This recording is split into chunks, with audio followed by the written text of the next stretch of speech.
히스기야의 지시에 의해서 성전을 수리하던 사람들이 그곳에서 모세의 율법책을 발견하게 됩니다.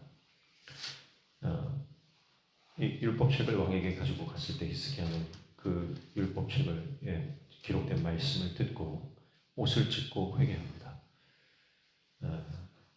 말씀을 들을 때 요시야에게 강력한 회개의 영이 임한 것입니다. 그래서 하나님의 말씀을 들을 때 역사가 일어나고 하나님의 말씀을 들을 때 그 말씀을 깨닫고 순종하면 강력한 회복이 일어나는 것을 볼 수 있습니다. 그래서 보다 강력한 영적 각성운동이 일어나는데 그 계기가 바로 성전에서 발견된 율법책 때문이다라고 하는 것입니다. 하나님의 말씀 능력이 있습니다. 하나님의 말씀은 생명이 있습니다. 그 말씀을 듣고 그 말씀을 깨닫고 그 말씀에 순종하며 준행하며 나아갈 때 하나님께서는 말씀대로 복을 주시는 겁니다. 그러나 말씀을 읽지 않고 말씀을 듣지 않고 말씀을 순종하지 않고 아예 지금 하나님의 율법책이 말씀이 없던 시대 아닙니까? 이 말씀대로 살지 않으면 저주가 임하지만 말씀대로 살면 하나님께서 복을 주십니다. 그래서 율법에 기록된 말씀을 듣고 이제 이 말씀을 선지자를 통해서 이 말씀을 통해서 주시는 하나님의 그 예언의 말씀을 듣죠. 그 말씀이 뭡니까? 하나님께서 조상들이 이 말씀에 순종하지 않았다는 거예요. 그래서 하나님께서 심판하시겠다. 저주를 내리시겠다. 그렇지만 히스기야가 이 말씀을 듣고 회개했기 때문에 히스기야에게는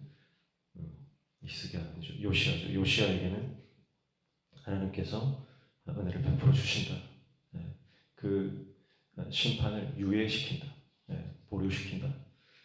그렇게 말씀을 하고 있습니다. 그래서 다시 한번 언약이 갱신되죠.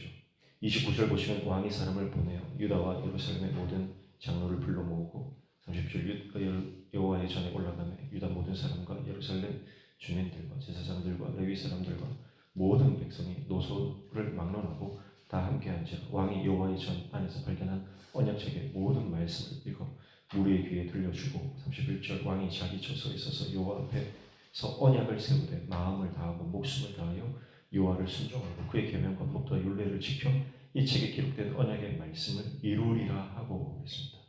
모든 백성을 다 불러 모았으나 노소를 막론하고 모든 사람들을 불러 모아 이 언약의 말씀을 읽고 이 언약의 말씀대로 살겠다고 하나님 앞에 영적인 결단을 하는, 하나님 앞에 다시 언약을 세우는 일들을 하는 것입니다. 이것은 이 모세와 여호수아가 했던 그 말씀대로 즉 요시야가 그대로 이 언약을 다시 하나님 앞에서 세우고 있는 것입니다. 그래서 32절 보면 예루살렘과 베냐민에 있는 자들이 다 여기에 점령하게 하며 예루살렘 주민이 하나님 곧 그의 조상들의 하나님의 언약을 따르니라 그랬습니다. 그리고 33절 하반절에 보면 요시야가 사는 날에 백성이 그들의 조상들의 하나님 여호와께 복종하고 떠나지 아니하였더라 이렇게 말씀을 합니다. 그리고 오늘 우리도 하나님 앞에 이 말씀을 읽고 듣고 순종하며 하나님 말씀대로 살겠다는 영적 결단, 이것을 언약식이라고 하죠.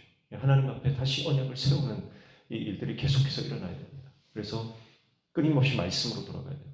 끊임없이 하나님의 말씀을 붙잡아야 되고 하나님의 말씀의 뜻을 깨달아야 되고 그 말씀대로 살겠다고 결단하는 일들이 계속해서 일어나야 되는 것입니다. 그래서 말씀대로 살겠다 무슨 뜻입니까? 하나님의 말씀이 내 삶의 기준이 되어야 된다는 것이고 하나님의 말씀이 내 삶의 철학이 되어야 된다는 것이고 하나님의 말씀이 내 삶의 이 운명을 결정하는 것이다. 그것을 의미하는 것입니다. 사랑하는 성도 여러분, 말씀 붙잡으며 사는 것입니다. 말씀 붙잡으면 승리하는 것입니다. 말씀 붙잡으면 하나님의 은혜를 주시고 복을 주시는 것입니다. 오늘 우리 안에 이 영적인 하나님의 말씀이 발견되어지는 은혜. 여러분, 말씀이 성전 안에 있어요. 그런데 발견되지 못했잖아요. 오늘 우리 삶에도 말씀이 늘 존재합니다. 그러나 그 말씀을 발견하느냐 하지 못하느냐. 여러분, 우리의 삶 가운데서 하나님의 말씀이 영적으로 발견되어지는 인생. 그리고 그 말씀을 듣고 회개하고 그 말씀대로 살겠다. 하나님 앞에 언약을 체결하는 인생. 그 은혜가 있기를 축복합니다. 그때 우리 영이 살아나는 것이고 우리의 삶에 영적인 회복이 일어나는 것이고 그 일들을 통해서 하나님의 복이 임하는 놀라운 은혜를 주님께서 허락해 주실 줄로 믿습니다. 우리의 영혼이 열려지고 방치되어 있는 하나님의 말씀, 내 삶에 없는지. 하나님은 분명히 말씀하시거든요.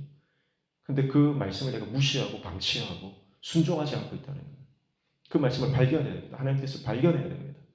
그리고 더 이상 하나님의 말씀이 내 삶에 방치되지 않도록 순종하지 않는 그 부분들을 내가 순종하며 하나님 앞에 내가 이 말씀대로 살겠습니다.